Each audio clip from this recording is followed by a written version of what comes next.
Psoriasis basics. Psoriasis is a chronic autoimmune skin condition. What causes it? It's a combination of genetics, immune system activity, and environment. Two key pathways are involved.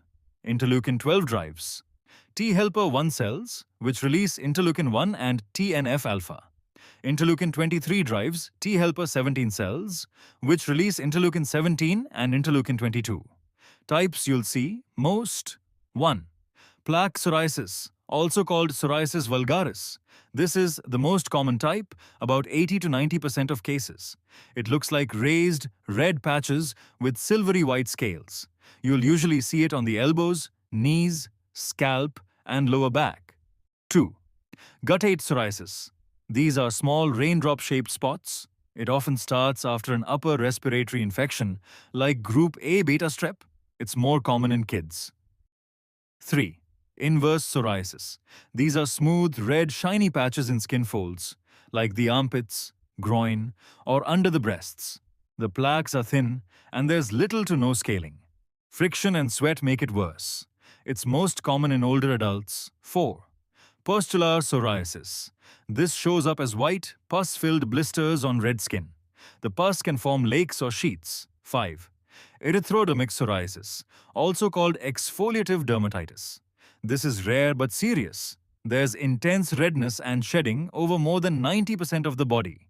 It can disrupt temperature and fluid balance. 6. Nail psoriasis. Look for deep, coarse, irregular nail pitting. The oil drop sign or salmon patch is the most specific finding.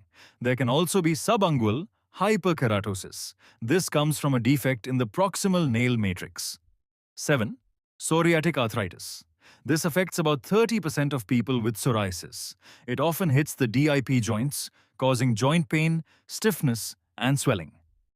Also note, impetigo herpetiformis is the term for psoriasis in pregnancy. Important clinical points. Voronov ring is a hypopigmented ring around the lesion caused by inhibition of prostaglandin synthesis. Grattage test gives you Auspitz sign, which is pinpoint bleeding after scale removal. Koebner phenomenon means new lesions appear at sites of skin injury. And remember, psoriasis is not contagious. Common triggers: stress, skin injury like cuts, sunburn, or tattoos; infections, especially strep throat; cold, dry weather; alcohol and smoking; certain meds like lithium, beta blockers, antimalarials, and abrupt steroid withdrawal. Treatment options. Treatment depends on severity, location, and whether joints are involved. For mild psoriasis, topical steroids, vitamin D analogs like calcipotriene, coal tar, moisturizers, and salicylic acid.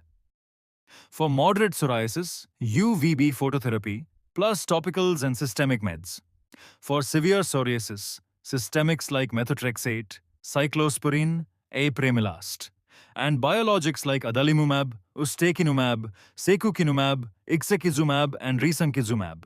For scalp and nails, medicated shampoos, clobetasol solution, and intralesional steroids for nails. For psoriatic arthritis, MARDs, and biologics to protect the joints. Specific drug choices. For guttate psoriasis, the drug of choice is macrolides. For pustular psoriasis, use acitretin. For impetigo herpetiformis, steroids are used. For erythrodermic psoriasis, cyclosporine is preferred. Important safety note. With acitretin for psoriasis, the patient must avoid pregnancy for 3 years after stopping. With isotretinoin for acne vulgaris, pregnancy must be avoided for 1 month after stopping. Lifestyle tips. Moisturize daily. Take lukewarm showers. Manage stress. Limit alcohol. Quit smoking. Maintain a healthy weight. Psoriasis isn't curable yet, but most people get good control with the right plan.